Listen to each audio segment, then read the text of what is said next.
programa Para Falar a Verdade, Biblicamente. Para falar a verdade. Olá, muito boa noite, graça e paz a todos. Sejam bem-vindos ao Para Falar a Verdade Biblicamente.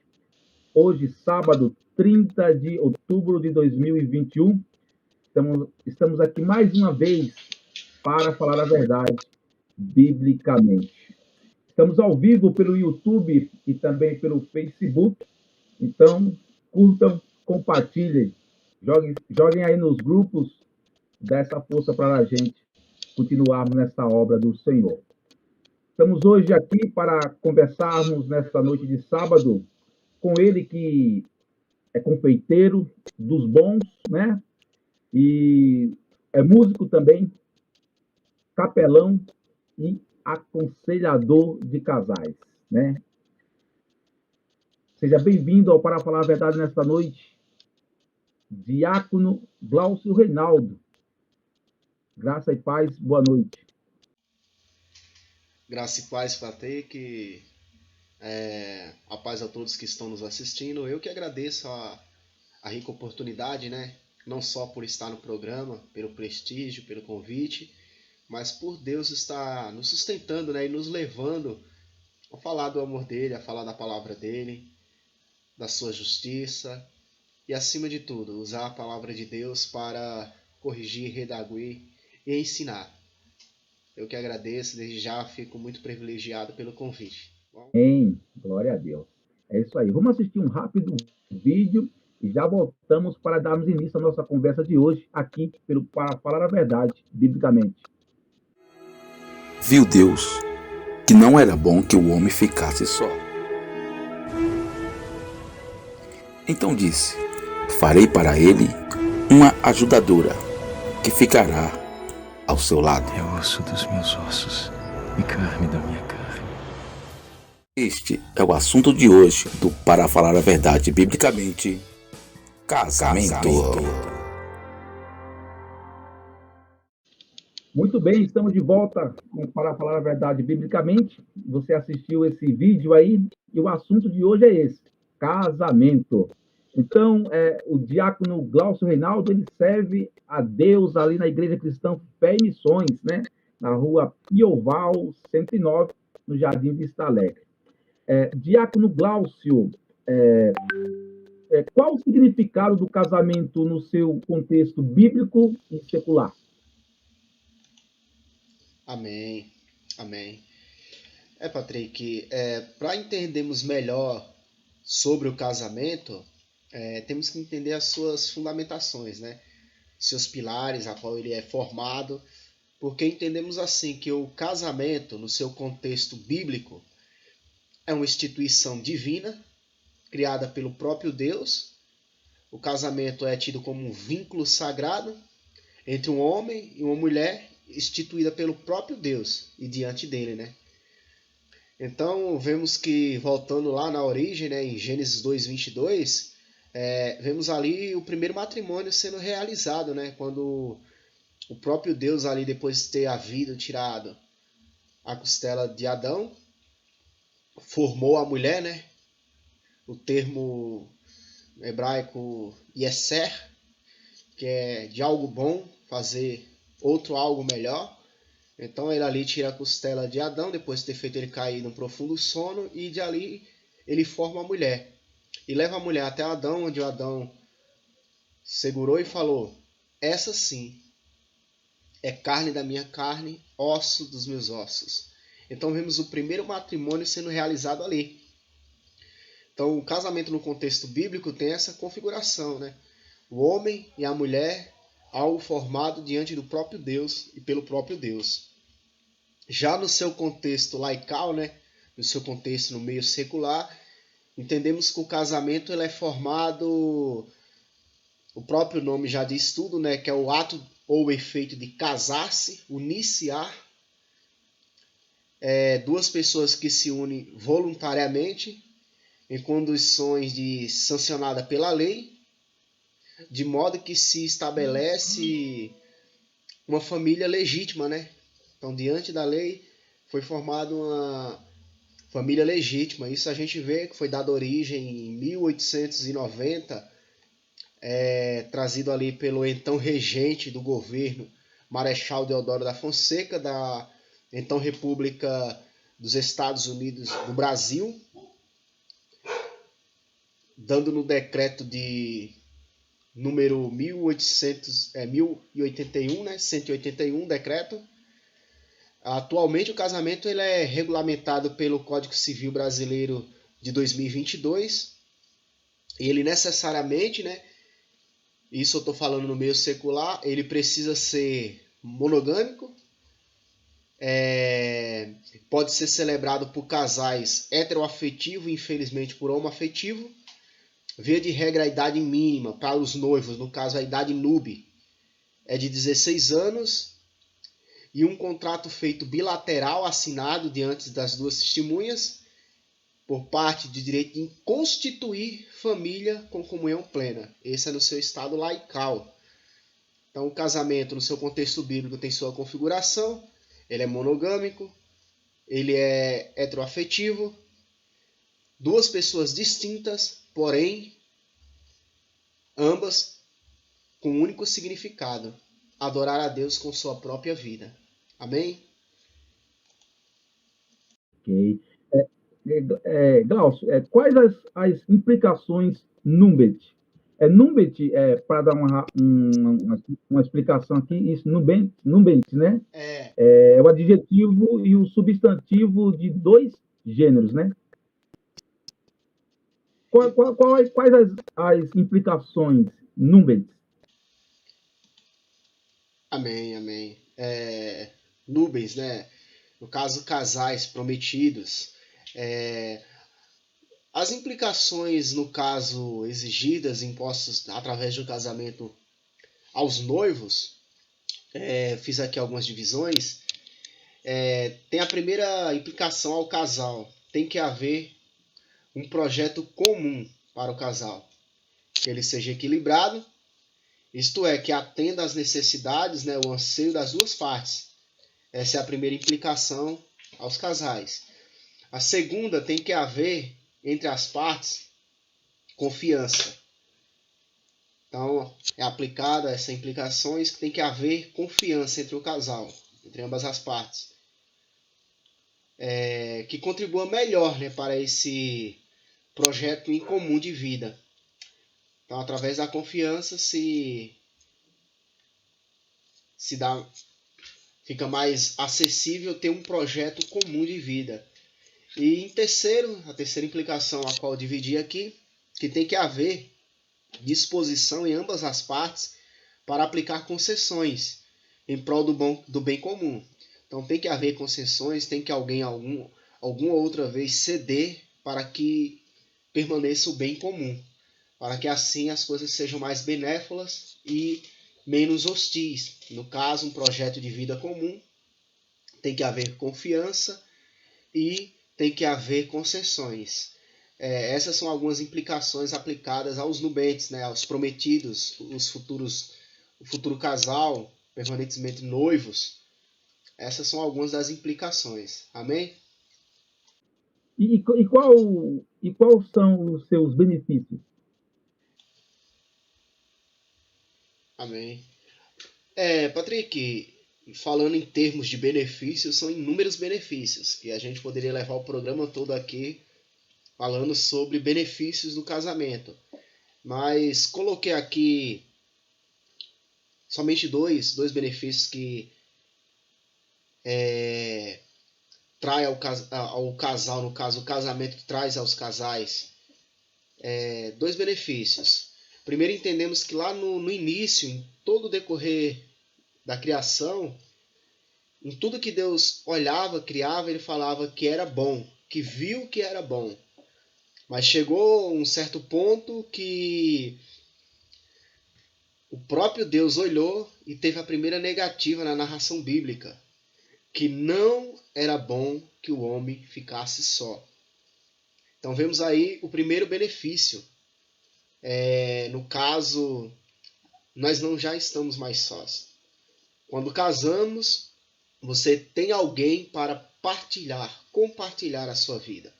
Compartilhar seus anseios, seus medos, suas frustrações, compartilhar momentos de alegria, momentos de felicidade, compartilhar o seu leito, compartilhar tudo aquilo de benefícios que o Senhor também coloca diante da sua vida em união. Fora os benefícios no meio pessoal, no meio secular, que é o benefício financeiro, entendeu? O benefício da prosperidade, você é próspero. A Bíblia mesmo fala, né, em Gênesis, Provérbio 18, 22, em Provérbio 18, 22, que fala que o homem que acha uma esposa, ele recebe o favor do próprio Deus. E que é algo bem precioso, né, em receber esse favor. Então, vemos aí esses dois benefícios, que além das bênçãos que o Senhor já nos dá, recebemos do Senhor um bem precioso, o favor dele através do casamento. Então, fora os outros benefícios, entendemos que o fato de estar só, você pode estar rodeado de pessoas, você pode ter familiares, irmãos, pode ter pai, mãe, mas o fato de se casar-se, unir-se à sua esposa, tornar-se um só, você tem alguém para compartilhar os seus momentos de vida. Então, esse é um dos benefícios que o casamento traz. Amém? Em Efésios, capítulo 5, o verso 33, diz que o homem tem que amar a sua esposa com todo o respeito. O amor e o respeito é o fundamental para o casal? Patrick, é fundamental. Podemos dizer que o amor e o respeito para o casal é fundamental. Em Efésios 5, 25, nos fala que para o marido amar a vossa esposa como Cristo amou a igreja, de modo sacrificial, um amor sem querer nada em troca. Então entendemos que é fundamental. O amor é fundamental, né? Um dos frutos do Espírito. Então entendemos que tem que haver amor e respeito. Porque nos dias em que estamos vivendo, vemos aí a inversão de valores, né? A troca de papéis, né? No caso, o dilema de papéis. Mulheres que se opõem acima e querem assumir o controle como se fosse o cabeça da casa. E homens que, em vez de ser o cabeça, tornam-se submissos. Aí tem a inversão de valores, né? Mas temos que amar as nossas esposas como Cristo amou a igreja. E em Efésios 33 também, 5:33, fala que a mulher ela tem que reverenciar o seu marido, no caso, o respeitá-lo. E é um grande ministério o casamento, então ele tem que haver respeito, comunhão mútua, tem que ter reverência e principalmente tem que haver amor. Amém? Amém. Glória a Deus. É isso daí. Você está assistindo o Para Falar a Verdade Biblicamente. E hoje o assunto é casamento. Estamos conversando aqui com ele que é conselheiro de casais, né? Conselheiro conjugal, Diácono Glaucio Reinaldo.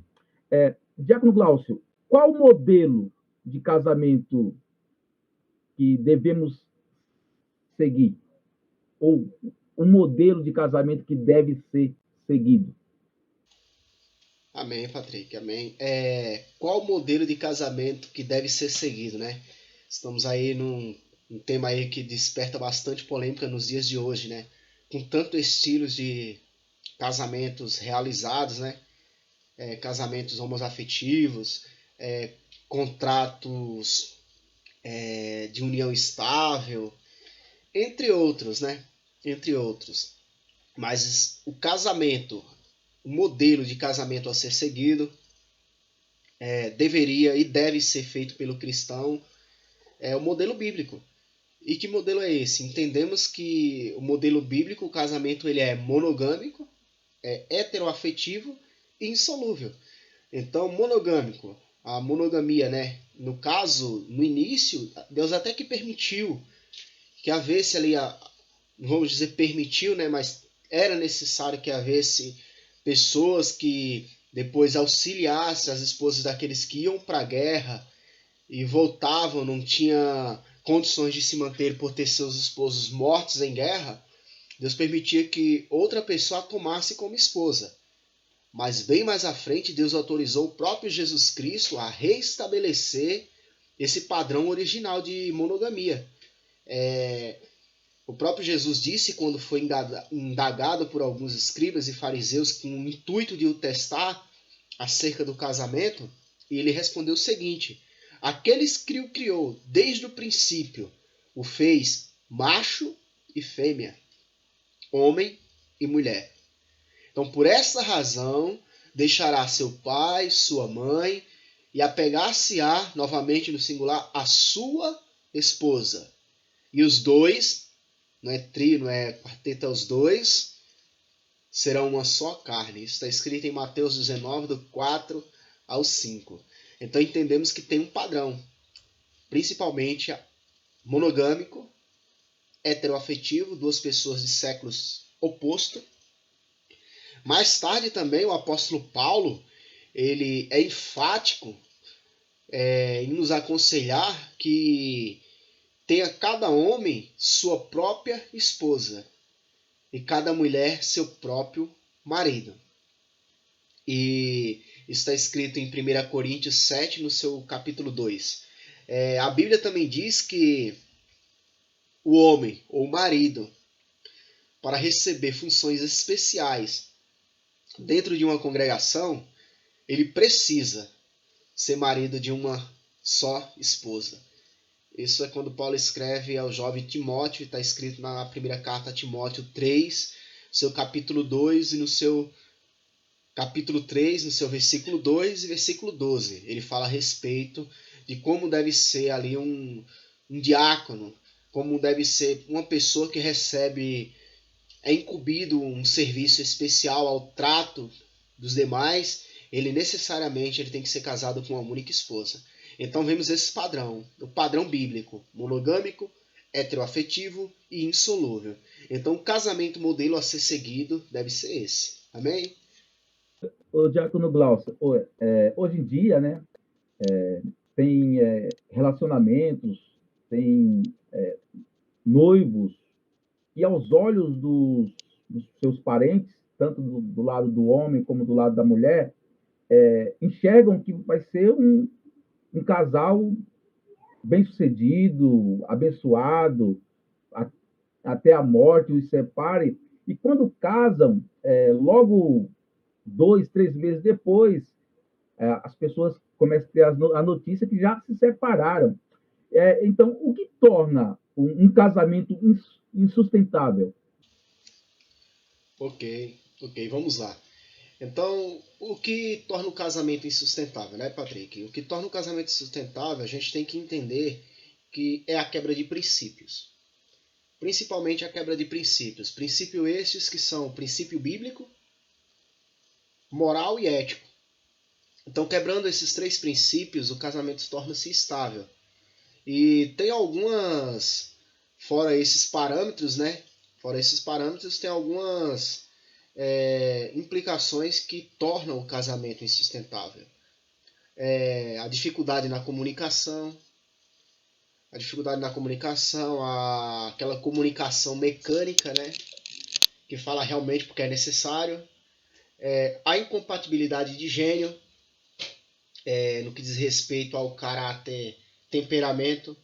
Então não sabe lidar à frente os comportamentos temperamentais do outro.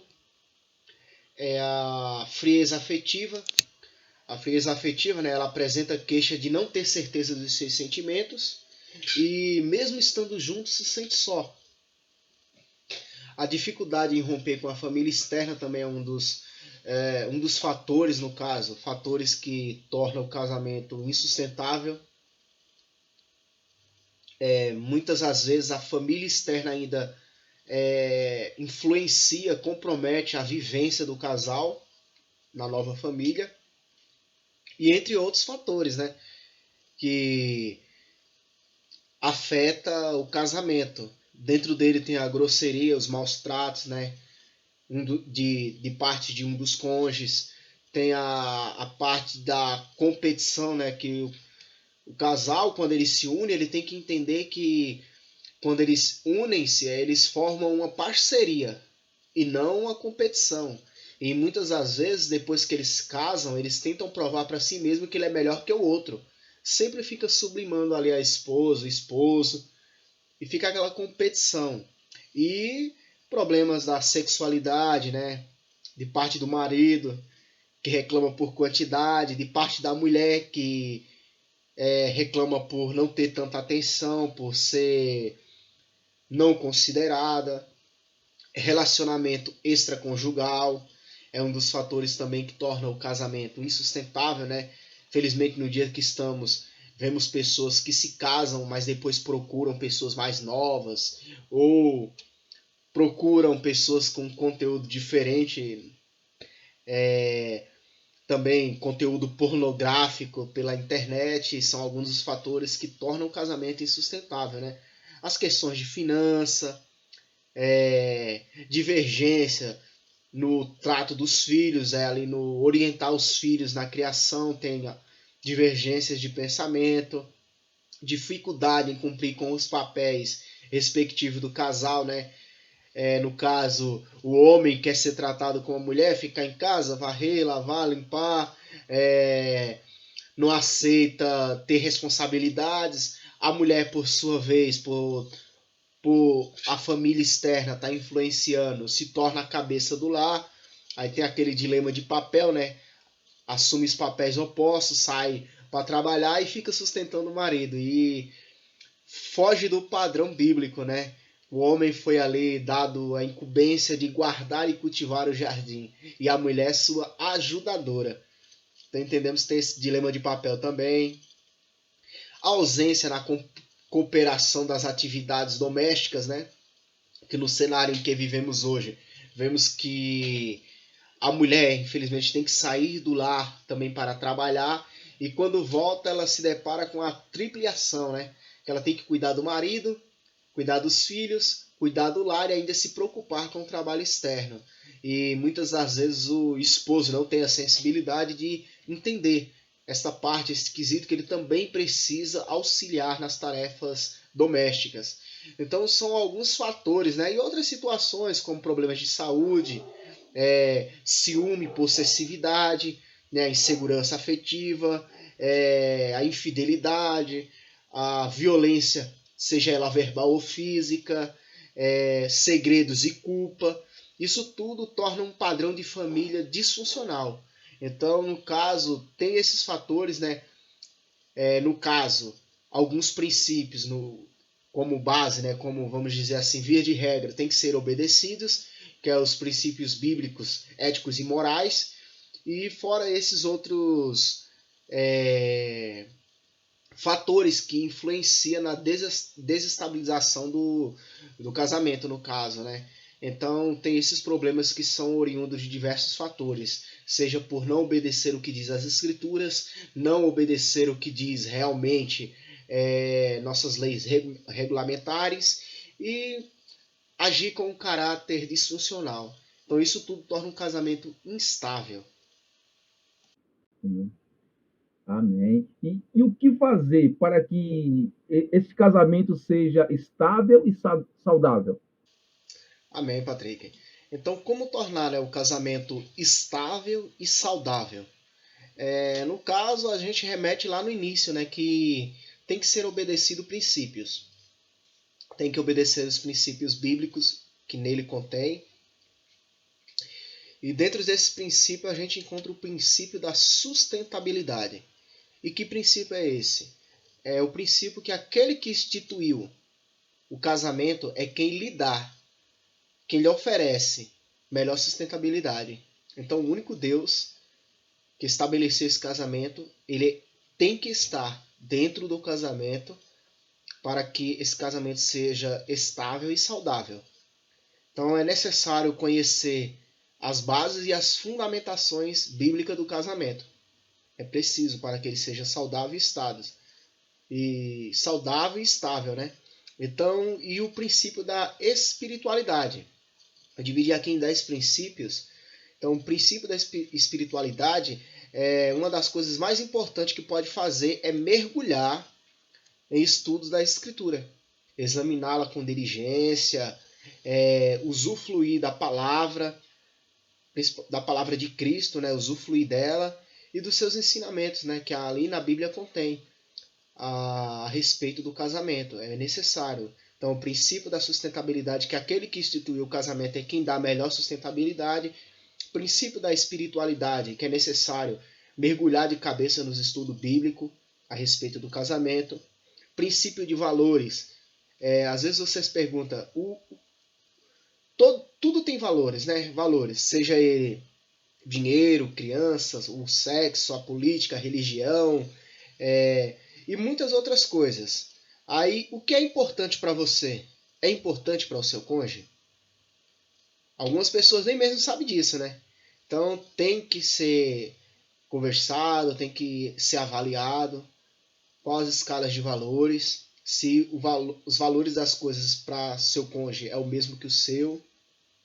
Tem o princípio do relacionamento conjugal, que ele deve ser construído com base na confiança, com base na obediência, na fidelidade e na ajuda mútua, né? Esse clima ele é desenvolvido com base principalmente na obediência. Então entendemos que ele produz e gera amor, gozo, paz, todos os frutos do Espírito através desse princípio, né, do relacionamento conjugal. Então, o relacionamento conjugal ele deve ser desenvolvido de uma forma sólida e consistente para que ele dure, né? Que ele dure até que o fim da existência de um dos cônjuges. Então entendemos que ele tem que ser focado em cima da sinceridade, da temperança, fidelidade mútua dentro desses parâmetros. E tem o princípio da diversidade, de forma genética somos diferentes das mulheres. Tem um princípio da comunicação, aqui eu vou frisar que é interessante, que é necessário ter uma boa comunicação. O transmitir e o receber é necessário para que o casamento seja saudável e estável. E o transmitir é relacionado a tudo aquilo que falamos, seja de forma verbal ou não. E o receber é tudo aquilo que ouvimos e compreendemos. Então é preciso para isso ter uma boa sintonia entre as duas pessoas. Para a comunicação, tem que ter ali a confiança, compreensão e apreço. Então, dentro desse princípio da comunicação, requer esses parâmetros para ter um bom relacionamento. Aí tem o princípio da intimidade, tem o princípio do companheirismo, o princípio da sexualidade, que tem a ver com o toque, com o falar. É muito bem diversificado entender sobre esse princípio. E o princípio da renovação. É necessário sempre juntar-se, sentar, parar um pouco e fazer ali repassar os projetos de vida um dia firmado lá atrás.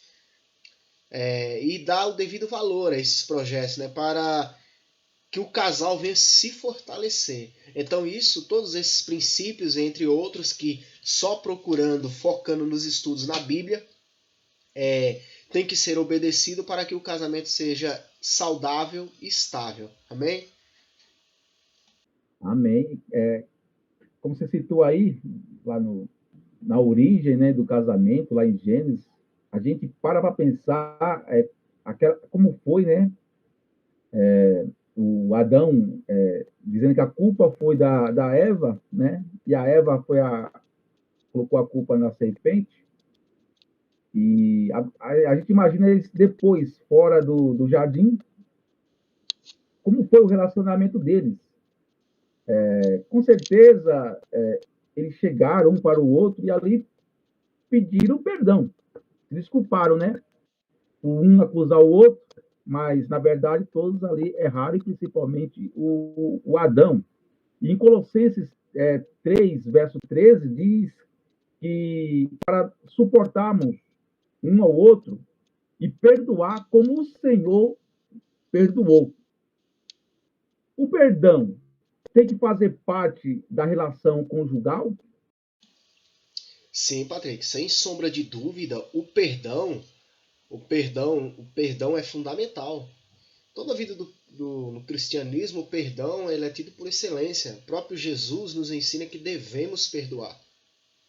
Em Marcos 11, 26, nos fala que se nós não perdoarmos, o nosso Pai que está no céu também não perdoa os nossos pecados. Então, necessariamente, a gente tem que constantemente aplicar a prática do perdão.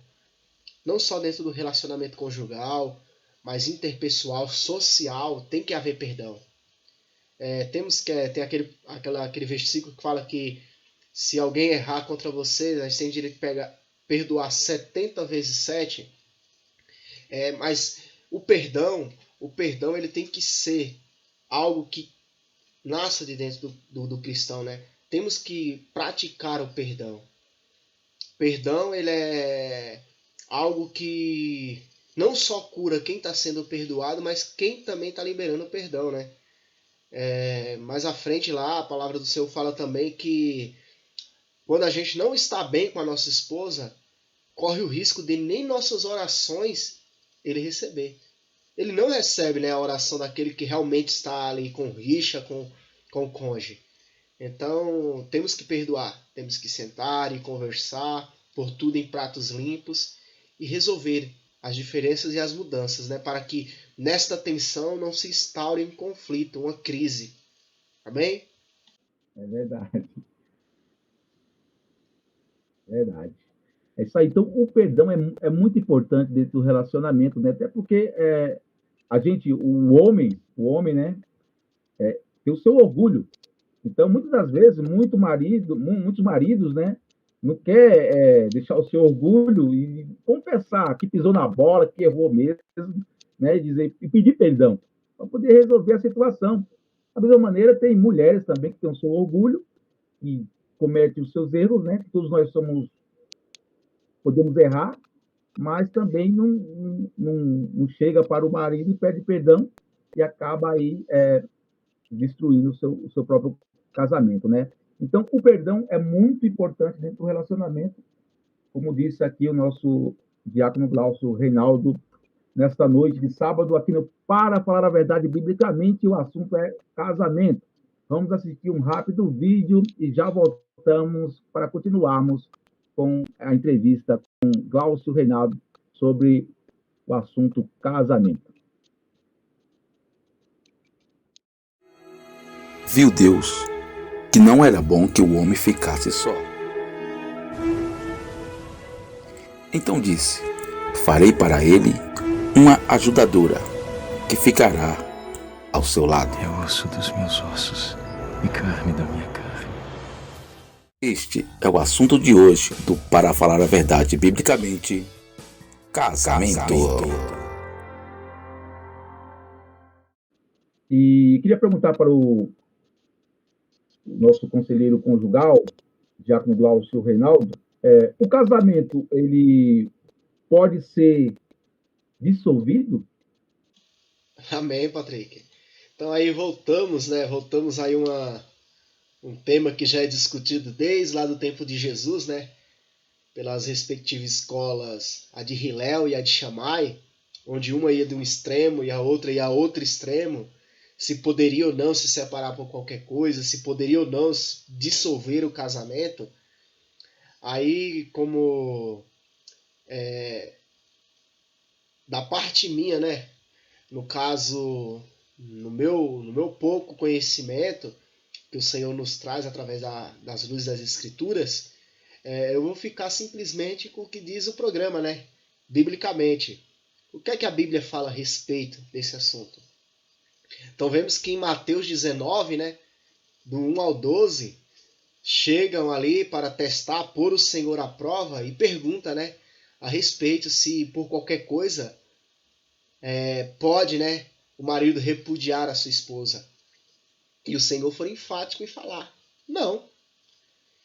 Ele foi bem ríspido em falar, né, que aquilo que Deus uniu, o homem não separa. O casamento é a instituição divina criada pelo próprio Deus, com pilares que têm que ser obedecidos e foi feito para durar até que dure a vida de um dos cônjuges, né? Então, no caso, entendemos que ele também colocou uma única objeção, a não ser pelo caso da porneia, né? Que é, se você for olhar no grego, a porneia, né? Que é a imoralidade sexual, né? Ou o adultério em si. Por adultério, ele faz o outro livre. Só que Paulo mais à frente também nos ensina, né? Ele nos fala que para os casados, né, no caso ali quando o Roma escreve para eles, ele retorna e diz: agora eu vou falar para os casados. Mulheres, não se separem do seu marido. E ele fala: olha, não falo de mim, mas do Senhor. Esposas, não devem se separar do seu marido.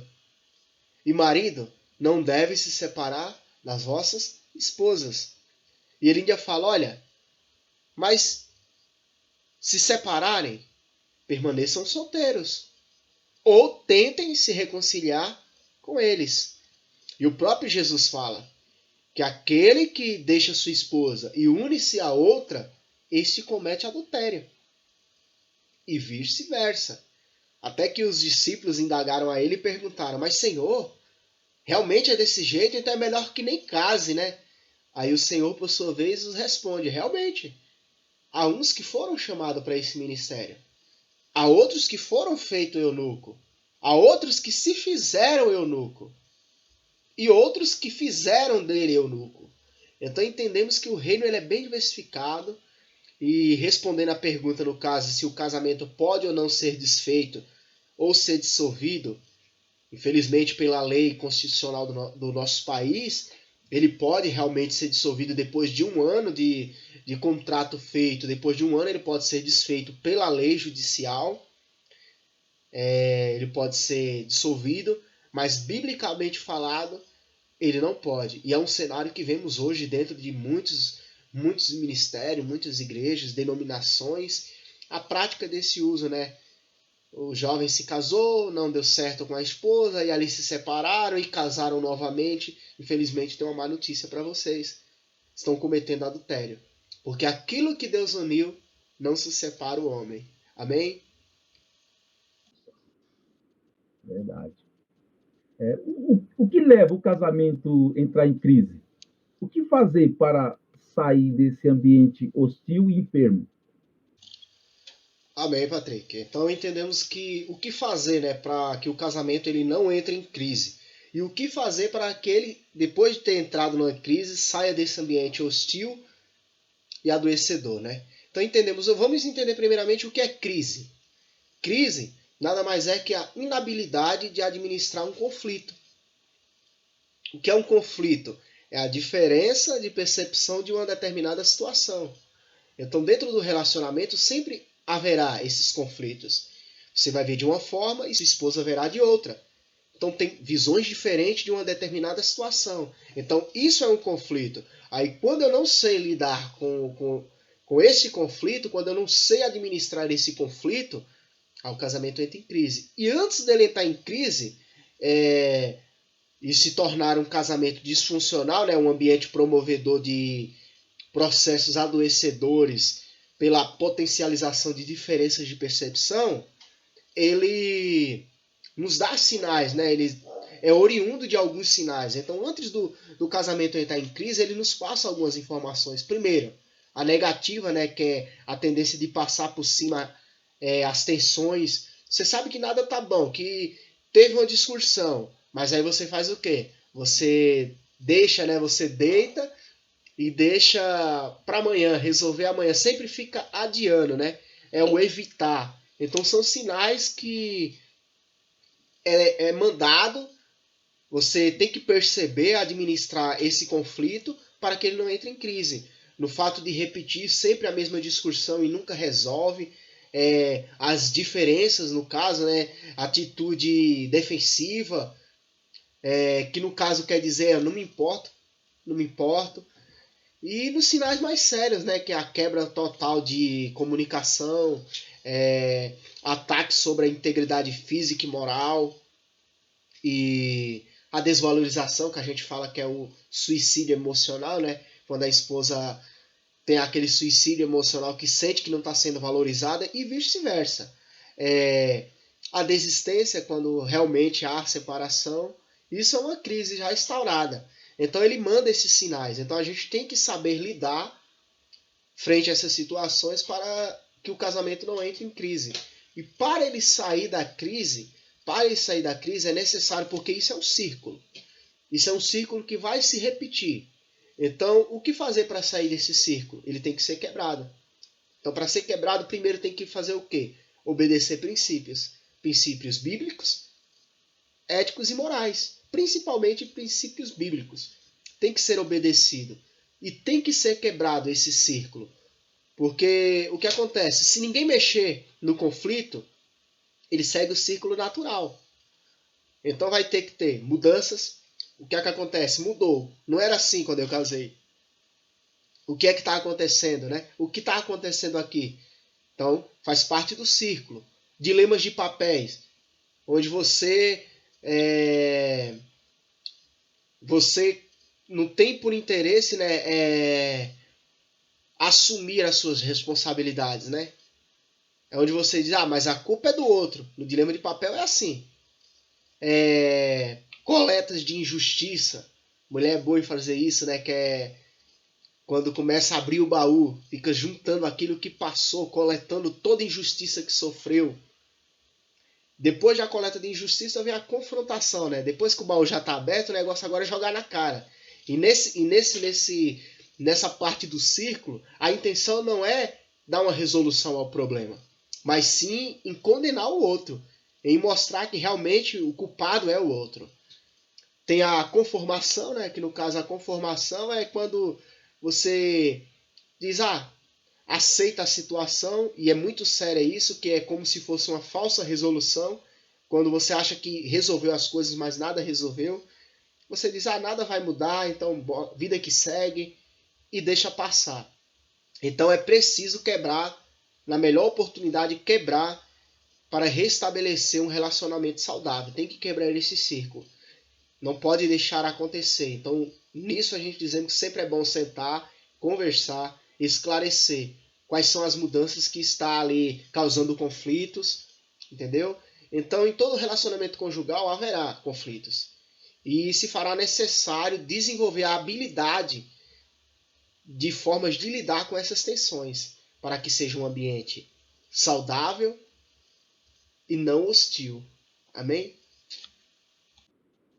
Aqui em Efésios 4, versos 26 e 27, diz que se irarmos um com o outro, né, o marido com a mulher com o marido, temos que nos acertarmos antes do pôr do sol. E é isso mesmo. Temos que nos acertar antes do pôr do sol para que não possamos dar lugar ao diabo. Amém, Patrick. Realmente a Bíblia nos orienta, justamente aí em Efésios 4, né? A partir do verso 25, ele fala o seguinte, né? Portanto, cada um de vocês abandone a mentira e fale a verdade ao seu próximo, porque todos fazemos parte do mesmo corpo. Então, o que entendemos? Quando ele fala, quando vocês ficarem irados, tem que se apaziguar e não deixar que o sol se ponha. Tem que ser antes do sol se pôr. O porquê? Porque basta cada dia o seu mal. E como fazemos parte de um corpo, coisas como essa que você faz, que chateia, que machuca, se não são resolvidos, a tendência é inflamar. A tendência é cada dia mais inflamar e adoecer o corpo. E dentro do âmbito conjugal, se você não trata dessa situação, o que acontece? É o casamento ficar doente. Porque não está agindo com a verdade com o seu próximo. Então é necessário se resolver para que não crie um ambiente hostil e adoecedor. Tem que resolver frente a essas diferenças. Então é necessário falar a verdade, largar todo o engano. E quando pisar na bola, sentar, conversar e esclarecer, para assim chegar num bom senso, num consenso da perfeição em Cristo, buscando ajuda nele para resolver este conflito, essa situação. Amém? Como...